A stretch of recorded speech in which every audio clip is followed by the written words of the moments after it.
하나님께서 귀한 찬송 기쁘게 받으신 줄로 믿습니다.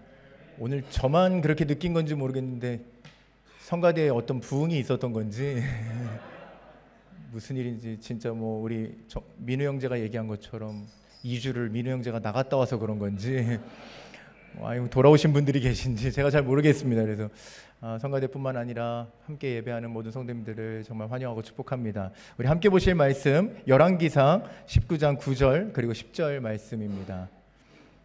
열왕기상 19장 9절과 10절 말씀, 제가 봉독할 때에 살아계신 하나님의 말씀으로 받으시는 귀한 축복이 있기를 소망합니다. 엘리야가 그곳 굴에 들어가 거기서 머물더니 여호와의 말씀이 그에게 임하여 이르시되 엘리야야 여기 있느냐? 그가 대답하되 내가 만군의 하나님 여호와께 열심히 유별하오니 이는 이스라엘 자손이 주의 언약을 버리고 주의 제단을 헐며 칼로 주의 선지자들을 죽였음이오며 오직 나만 남았거늘 그들이 내 생명을 찾아 빼앗으려 하나이다. 아멘. 우리 옆에 분들과 기쁨의 인사를 좀 나누겠습니다. 하나님께서 성도님을 사랑하십니다.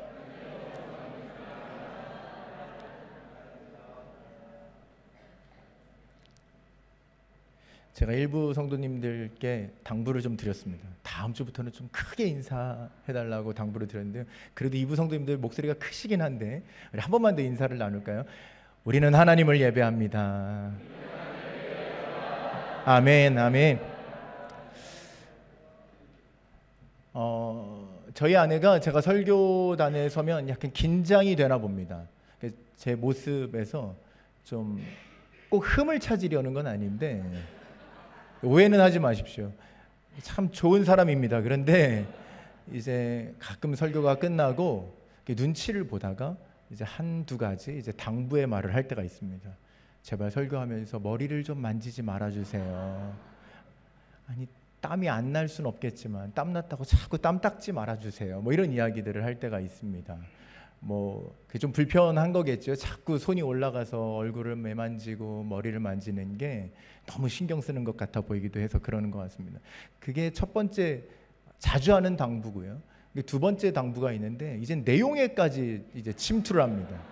이제 설교 내용까지 이렇게 들어와서 제가 이거 진짜 못 참는데 내용에 대해서도 당부를 하는데요. 이제 자꾸 미국 예화를 좀 들지 말라는 겁니다. 미국에서 이야기를 왜 이렇게 자꾸 하냐고. 그게 좀 마음에 들지 않았나 봅니다. 어떤 이유에서인지는 모르겠지만 그래서 그 이야기를 듣는데 참 마음이 이렇게 겸손하게 좀 들어야 되는데 또 이렇게 좀 서운한 마음도 들고 그랬습니다. 혹시라도 제 아내처럼 제가 자꾸 미국에서의 삶의 예화를 듣는 게 불편하신 분들이 있다면 이 자리를 빌어서 사과의 말씀을 드리겠습니다. 제 아내만 그런 게 아닐 수도 있으니까 제가 좀 염려가 되더라고요. 근데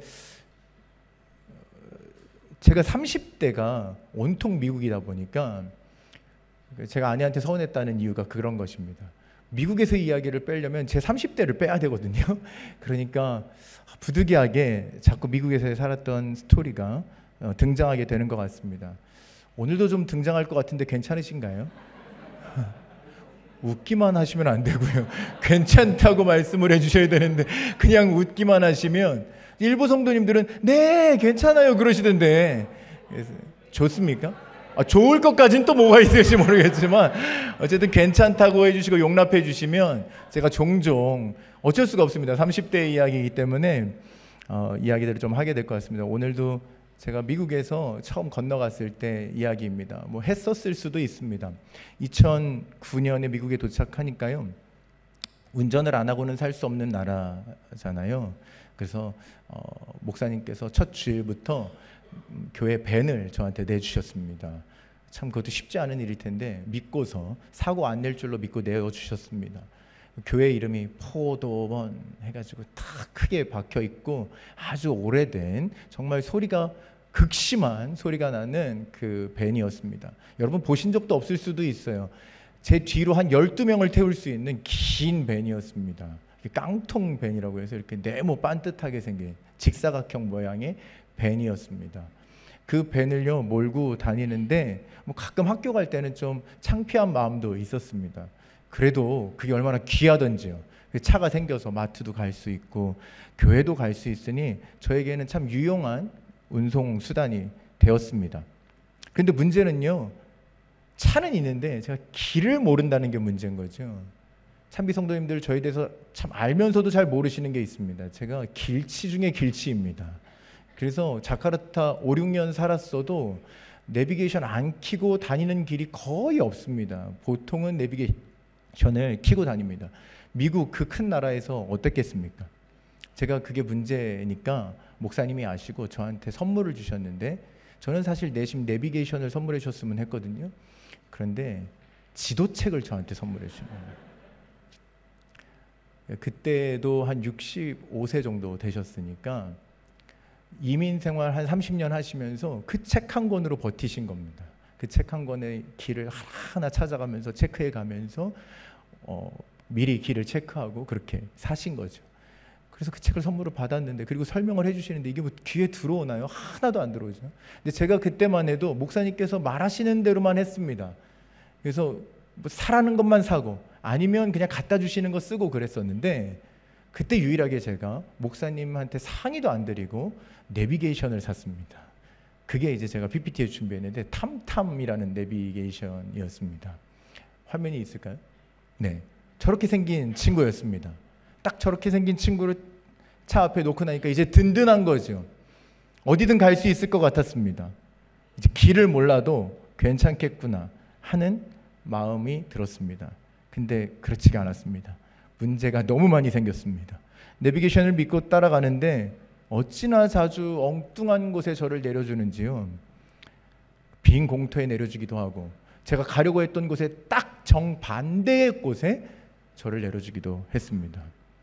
그럴 때면 제가 이제 급하게 찾는 청년 한 명이 있었습니다. 어려서부터 거기서 살아서 모든 길을 다 아는 청년이었습니다. 교회에서 길 잘 알기로 유명한 청년한테 전화를 겁니다. 그리고 이 길이 지금 여기 무슨 길하고 무슨 길이 만나는 곳이고 무슨 건물이 있어요. 그러면요, 그 청년이 길을 알려주면 좋겠는데 저한테 질문을 먼저 합니다. 꼭 이렇게 말했습니다. 왜 거기 가 계신 거예요? 지금 어디 가기로 하신 거 아니었어요? 왜 거기 가신 거예요? 왜 거기에 있으세요? 저한테 이렇게 물었습니다. 정말 그렇게 물었습니다. 이해가 안 되는 거죠. 있어야 할 곳에 있지 않고 가야 할 곳에 가지 않고 왜 거기 있냐고 저한테 물었습니다. 저는 차도 있고 이제 내비게이션도 생겼으니까 그때만 해도 저는 저 탐탐이라는 내비게이션이 최고인 줄 알았어요. 그렇진 않더라고요. 그래서 좋은 내비게이션도 생겼으니 문제가 없겠구나. 저 혼자만의 착각이었던 거죠. 결국 제가 찾아간 곳은 제가 있어야 할 곳이 아니었고요. 저 혼자서는요, 설명을 듣지 않고는요, 제가 어디로 가야 하는지 그리고 어디로 돌아가야 하는지 그 길도 다 찾을 수가 없었습니다. 이스라엘 백성들이 이와 같았을 때가 있습니다. 자신들의 길을 이제 자신들이 알아서 가기를 원했던 시대가 있었습니다. 왕을 세우고 하나님이 아닌 왕과 함께 왕을 따라서 가기를 원했습니다. 하나님의 통치가 부족한 적이 없었는데, 하나님의 인도하심이 잘못된 적이 없었는데, 이 백성들이 이제 그 통치, 그 인도하심이 아니라 왕의 인도를 받겠다 하는 것이죠. 그러나 그 왕이 하나님을 경외하는 왕이 아니었을 때마다 그들은 길을 잃게 되었고요, 우상을 섬기는 길을 따라가게 되었습니다. 더 이상 하나님의 통치 아래에 머무르지 않는 삶을 살게 되었습니다. 이와 같은 이스라엘의 역사는 하나님의 공동체, 하나님의 교회가 하나님의 주권을 인정하지 못할 때, 하나님만 따라가지 못할 때 얼마나 큰 문제가 생겨나게 되는지를 우리에게 여실히 보여줍니다. 그들의 나라는요, 갈라지게 되었고요, 백성들은 자기 뜻에 따라서 예배하고 수많은 우상들을 섬기게 되었습니다. 아합이라는 북이스라엘의 왕은 이제 우상을 섬기는 시돈의 공주 이세벨과 혼인을 했고요, 이세벨과 함께 바알을 섬기고 바알 신상을 세우고 아세라 목상을 세우고 그렇게 우상 숭배의 나라를 만들어 버렸습니다. 엘리야는요, 이러한 시대에 선지자로 서 있었습니다. 오늘 말씀의 주인공입니다. 엘리야는 어느 날 아합 왕을 찾아갑니다. 그리고 이렇게 말합니다. 열왕기상 17장 1절 말씀.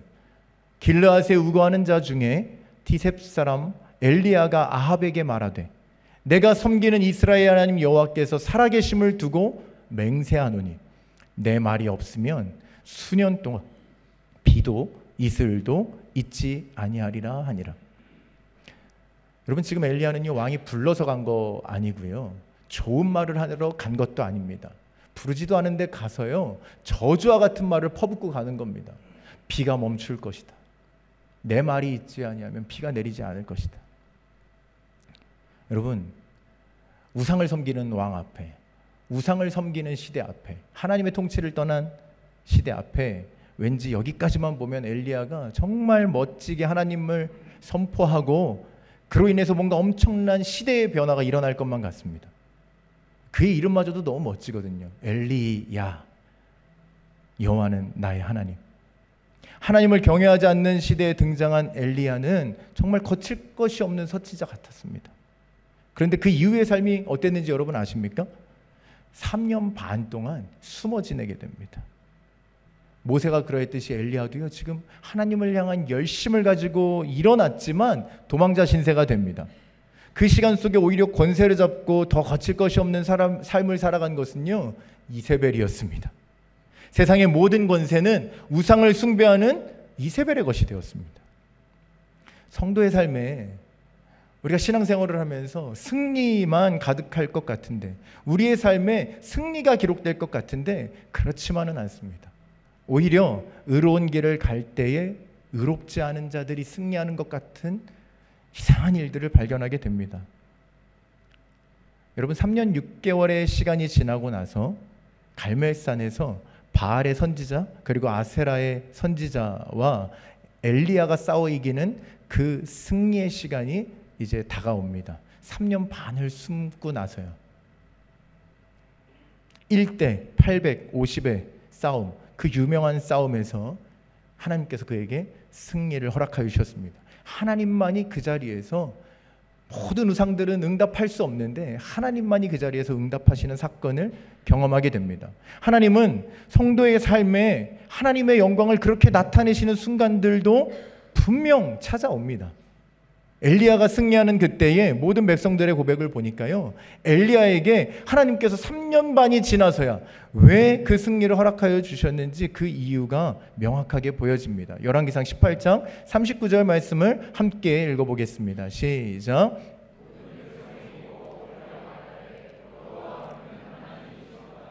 여호와 그는 하나님이시로다 하니. 아멘. 그날 이스라엘에는요, 하나님을 향한 믿음이 온전히 회복된 것처럼 보이기도 했습니다. 백성들은 우상을 섬기는 자들을 다 멸했습니다. 그리고 하나님은 이스라엘의 오랜 가뭄을 끊어내는 그 은혜의 비를 약속대로 허락해 주셨습니다.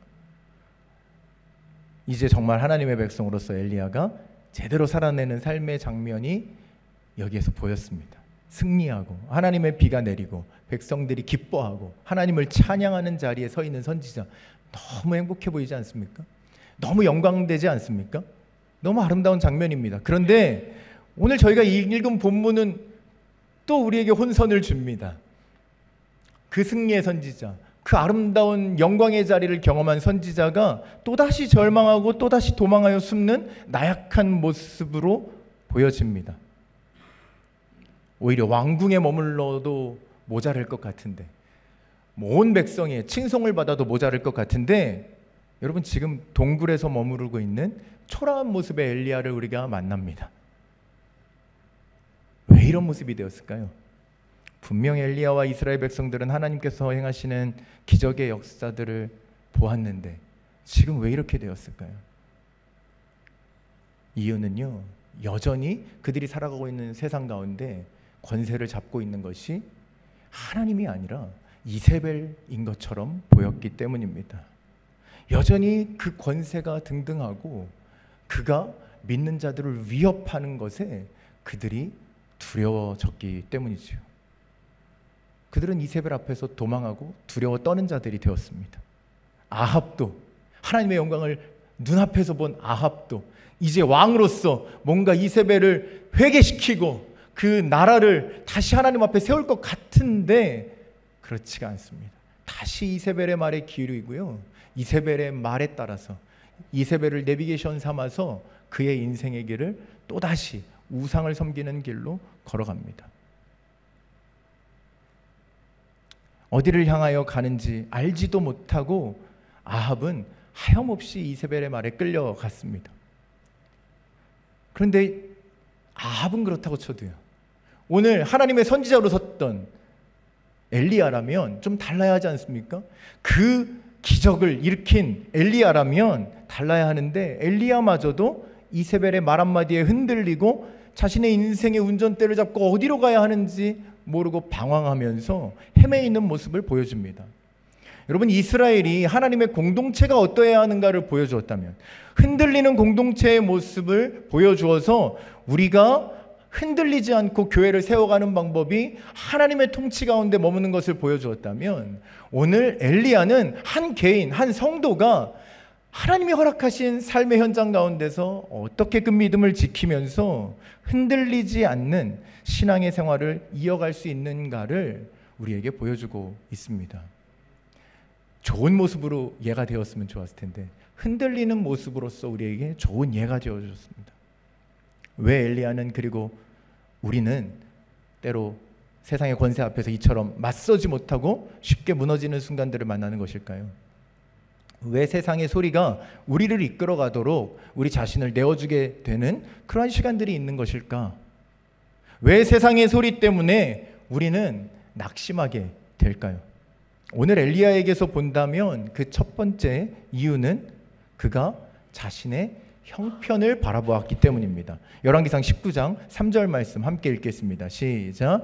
그가 이 형편을 보고 일어나 자기의 생명을 위해 도망하여, 도망할 수 있습니다. 내 생명을 찾는 자가 있고 나를 위협하는 자가 있으면 도망할 수 있습니다. 그런데 그가 도망하는 가운데서라도 하나님을 바라봤으면 좋았겠지만 그가 자신의 형편만을 바라봤습니다. 베드로도 그랬지요. 자신이 처한 상황을 바라보니까 무리를 걷던 그 믿음은 온데간데 없고요, 그 믿음을 가졌던 자가 물에 빠져서 허우적거리게 되었습니다. 살려달라고 막 애원합니다. 그렇게 되는 이유는 무엇이죠? 자신의 형편을 바라봤기 때문입니다. 원래 존재하던 풍랑이죠. 베드로 앞에 원래 두려웠던 풍랑입니다. 근데 예수님 바라보고는 내려갔거든요. 예수님 바라보고는 그 무리를 걷는 기적도 이루어냈거든요.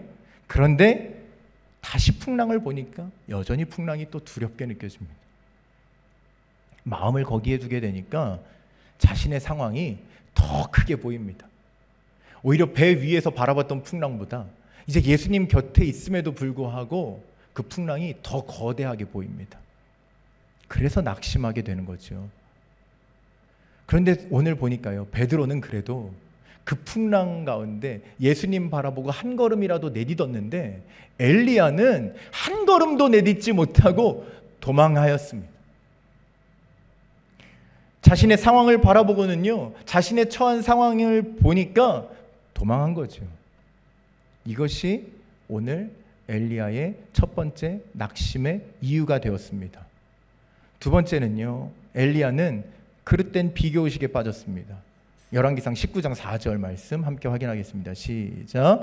여호와여, 넉넉하오니 지금 내 생명을 거두시옵소서. 나는 내 조상들보다 낫지 못하니이다 하고. 여러분, 누구도 엘리야에게 다가와서요, 야, 너는 다른 선지자들보다 못한 것 같아, 너 왜 이렇게 초라한 모습이야? 라고 비교하지 않았습니다. 하나님도 그의 한 일들을 보고, 야, 너는 내가 세운 다른 선지자들보다는 능력이 참 모자라다, 믿음이 참 부족하다, 비교하신 적이 없습니다. 그런데 자신의 형편이 초라해 보이고 자신의 삶에 어려움이 찾아오니까 스스로가 너무나 초라하게 느껴지는 것이죠. 아브라함과 이삭과 야곱에게서 보여줬던 그 은혜들이 자신의 삶 가운데는 찾아 보이지가 않습니다. 사무엘의 선지자가 그렇게 나라를 이끌었던 그 권세가 자신에게는 조금도 존재하지 않는 것처럼 보이게 되는 거죠. 그러니까 어떻게 됩니까? 살아갈 이유조차 없는 존재로 자기 자신을 바라보게 되었다는 겁니다. 이와 같은 비교의식은요, 너무나도 무서운 절망의 도구가 됩니다. 한번 비교하는 마음이 찾아오면요, 온통 나의 주변의 사람들은요, 나보다 좋은 삶을 누리는 사람들로 보이게 됩니다. 온통 나보다 좋은 조건을 가진 사람들로만 보입니다. 자신이 누려왔던 것들은 하나도 좋게 여기지가 않습니다. 아니, 새까맣게 잃어버리게 되는 거죠. 자신이 어떤 사람인지조차 잊어버리고 그 마음에 낙심만 가득하게 될 수 있습니다. 오늘 엘리야의 두 번째 낙심의 이유는 이와 같은 비교의식이었습니다. 셋째로요, 엘리야는 견딜 수 없는 외로움에 빠져버리고 말았습니다. 열왕기상 19장 14절 말씀 함께 읽겠습니다. 시작. 오직 나만 남았거늘 그들이 내 생명을 찾아 빼앗으려 하나이다. 엘리야는요, 온통 자신의 주변에 적들만 보입니다. 자신의 상황만 보고 있잖아요. 근데 그 자신의 상황에 보이는 게 온통 적뿐입니다. 친구가 되어주고 자신과 함께 싸워줄 것 같았던 선지자들은 눈에 보이지가 않습니다. 다 죽고 사라진 것처럼 느껴집니다. 그러니까 극심한 외로움이 그를 휘감고 말았습니다. 이러한 외로움은 너무나 쉽게 우리를 무기력하게 만듭니다. 함께 걸어가 줄 사람이 아무도 없다고 느껴지는 순간에 그 무기력함은 너무나 무서운 것이죠. 누군가 심지어 사랑의 손길을 내민다고 해도 이 무기력감에 빠지면 그 손도 선뜻 잡을 수가 없습니다. 스스로 외로움에 자기 자신을 가두어 버리게도 될 수 있습니다. 지금 엘리야는 그렇게 낙심한 마음으로 무너져 있는 상태에 빠져 있었습니다. 그럼 여러분, 하나님은 이러한 엘리야에게 어떻게 반응하셨을까요? 낙심하고 좌절하는 시간이 우리에게 동일하게 다가온다면 하나님은 우리에게 어떻게 반응하실까요? 오늘 이 말씀은 지금 여러분 낙심하고 계시면 하나님이 이렇게 위로하실 겁니다, 이런 말씀으로 꼭 들리지 않을 수도 있습니다. 물론 낙심한 성도시라면 지금 이 말씀이 그렇게 들리시겠지만, 오늘 내 삶이 평온하다면 이 말씀은 사실 엘리야와 같은 상황을 우리가 만나게 될 때를 위한 대비하는 말씀이 되고요, 준비하는 말씀이 될 줄로 믿습니다. 하나님이 어떤 분이신가를 알고 있다면 우리가 그 낙심의 순간에 그 하나님을 기억하여야 하는 것이죠. 열왕기상 19장 5절과 7절 말씀을 통해서 우리가 그 하나님이 어떤 하나님이신지를 한번 확인해 보면 좋겠습니다. 함께 읽겠습니다. 시작. 로뎀나무 아래에 누워 자더니 천사가 그를 어루만지며 그에게 이르되 일어나서 먹으라 하는지라. 여호와의 천사가 또 다시 와서 어루만지며 이르되 일어나 먹으라, 내가 갈 길을 다 가지 못할까 하노라 하는지라. 아멘. 엘리야는 자신의 형편을 바라보면서 절망하고 있는데 비교의식에 빠져 자신의 삶을 무가치하게 여기고 있는데, 하나님 오셔서 이놈 지금 뭐 하는 거야 하고 꾸짖지를 않으십니다. 제가 아버지면, 제가 그의 하나님이라면 한마디 해주고 싶은데 하나님은요, 한마디 꾸짖으시지 않습니다. 질책하지 않으십니다. 가르치려 하지도 않으십니다. 천사를 통해서 어루만지십니다. 너무 아름답지 않습니까? 어루만지시는 거. 우리 김준희 권사님 장례 절차 진행되는 가운데 많은 성도님들이 그렇게 가서 끌어안아 주시고 어루만져 주셨던 것처럼, 지금 엘리야를요, 하나님이 천사를 보내셔서 어루만지십니다. 그 등을 쓰다듬으시는 거예요. 그 머리를 만지시는 겁니다. 위로하여 주시는 겁니다. 하나님은 사랑하는 하나님의 자녀를 오늘도 이와 같이 어루만지시고요, 위로하시고 영혼의 양식으로, 육의 필요로 채우시는 사랑의 하나님이심을 여러분이 믿으시기를 축복합니다. 여러분, 그럼 이제 엘리야가 좀 일어나면 좋잖아요. 이렇게 어루만져 주시는데, 위로하여 주시는데, 먹여 주시는데. 그런데요, 우리의 인생의 낙심이 크고 그 절망이 가득할 때는요, 때로 그러한 위로 가운데도 일어나지 못할 때가 있습니다.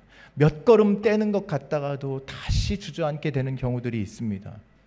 엘리야의 절망이 너무 깊었기 때문이에요. 온전히 다 회복되지 않았습니다.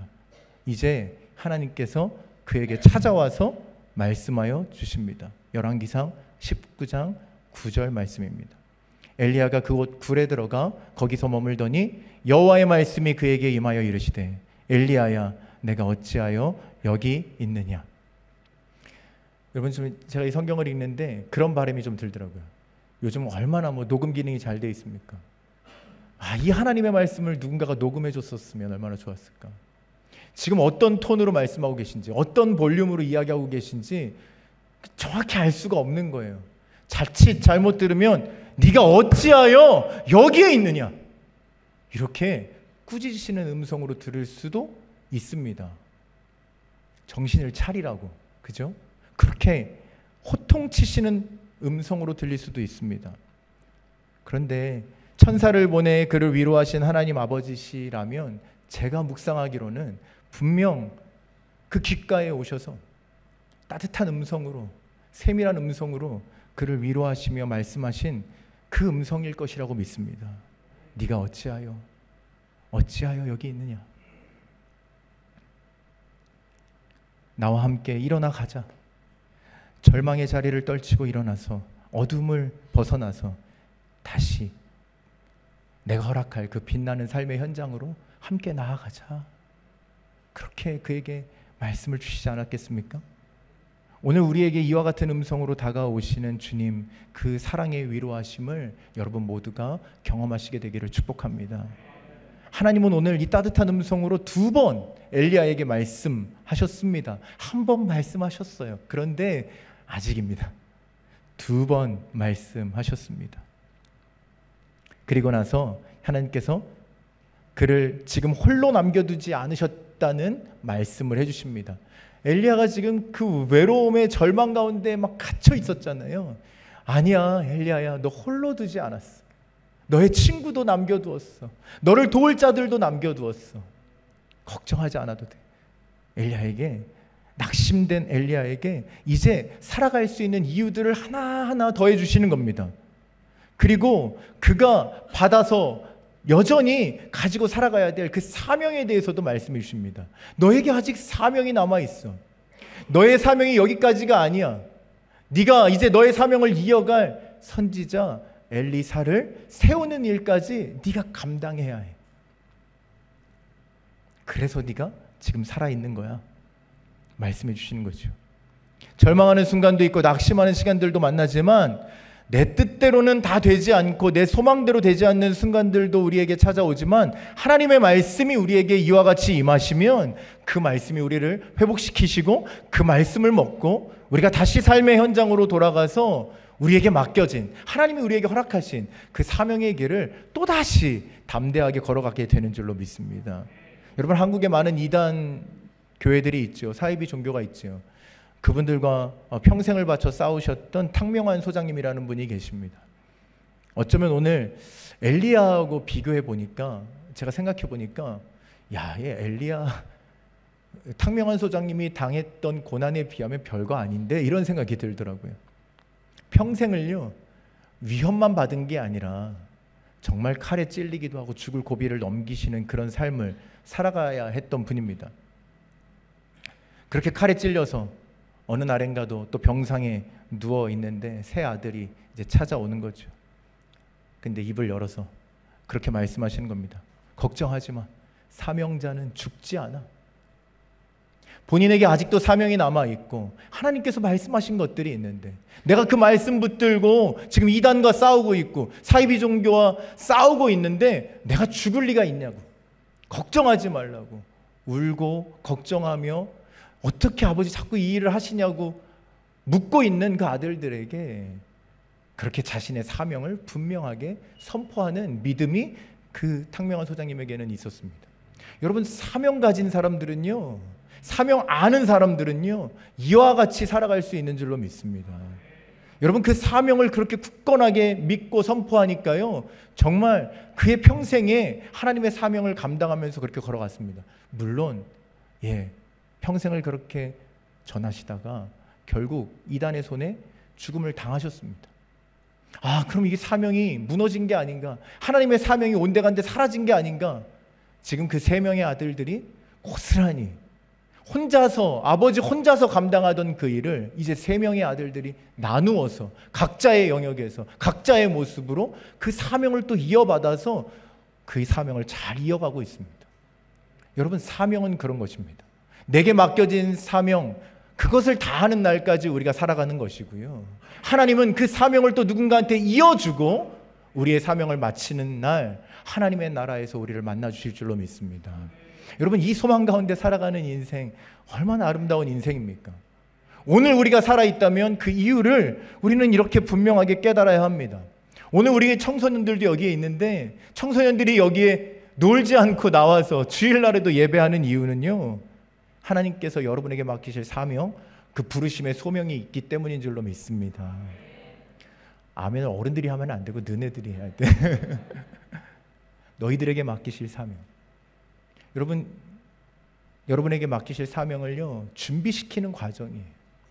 가르치고 계신 거예요. 언젠가 쓰시기 위해서, 언젠가 하나님의 나라를 위해서 여러분도 그 목숨을 다하게 하실 그 날이 있겠죠. 그때까지 준비하는 시간입니다.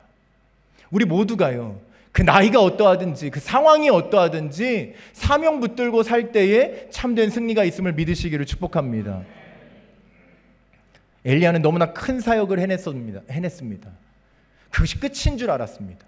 내가 이와 같은 사명 감당했으니, 그런데도 이런 위협이 있으니 난 여기까지 족하다 생각했습니다. 그런데 하나님 말씀하시죠. 아직 달려갈 길이 남아있어. 아직 너의 사명이 남아있어. 여러분, 엘리야는요 다시 일어납니다. 그리고 엘리사를 세우고 하나님은 영광스럽게 그의 죽음도 보지 않고 하늘나라로 그를 데려가 주십니다. 여러분, 얼마나 하나님께서 축복하시는 삶입니까? 그는 절망하는 자리에 있었습니다. 누구보다 쉬이 낙심하는 자처럼 보였습니다. 그러나 하나님의 사랑이 임하고 하나님의 말씀이 임하고 그렇게 하나님의 축복 가운데 다시 일어서니까 끝까지 그의 사명을 감당하고 하나님의 영광이 되는 거룩한 삶을 마칠 수 있는 축복의 인생이 되었음을 여러분 기억하십시오. 상한 심령을, 우리들의 솔직한 마음을 여러분 엘리야처럼 우리는 그저 하나님 앞에 쏟아 놓으면 됩니다. 우리 낙심할 때 있죠. 속이 상할 때가 있습니다. 세상이 더 잘 되어 가는 것 같아 보이기도 하고 나는 왜 축복이 이 모양 요 정도밖에 안 되는가 라고 낙심할 수도 있지만 우리 하나님께 그 낙심한 마음까지도 오늘 엘리야처럼 쏟아 놓으면 됩니다. 그러면 삶의 무거운 짐을 지고 가는 여러분들을 하나님께서는 어루만져 주실 것이고 위로하실 것이고 여러분을 다시 일으켜서 또다시 하나님의 사명을 감당하는 자들로 세워가실 줄로 믿습니다. 여러분, 이제 낙심하는 자가 아니라 일어나 사명을 품고 살아가는 성도 여러분 다 되시기를 간절히 축복합니다. 우리 함께 오늘 말씀 앞에서 드리는 공동기도가 있습니다. 우리 이 기도를 함께 고백하고 함께 찬양하시겠습니다. 함께 고백합니다. 시작. 주님, 삶의 문제 속에서 낙심하는 우리를 위로하시고 영의 양식으로 먹여주시는 주님 감사합니다. 주님, 우리를 결코 홀로 두지 않으시는 주님 안에 상한 마음이 치유되는 축복을 허락하여 주옵소서. 주님, 이제 우리의 삶에 주의 말씀이 회복되고 사명을 품고 살아가는 삶 살게 하여 주옵소서. 아멘. 우리를 사랑하시는 아버지 하나님, 성도들의 간절한 기도에 응답하여 주시어서 오늘 말씀을 기억하며 기도하며 온전한 자로 회복된 성도로 주님 우리에게 허락하신 이 땅에서의 그 모든 삶을 사명자로 살아가기에 부족함이 없는 우리 모두가 되게 하여 주시옵소서. 주의 말씀이 이루어지는 그 복된 삶을 날마다 허락하여 주시길 간절히 소망하오며 예수님의 이름으로 기도합니다. 아멘.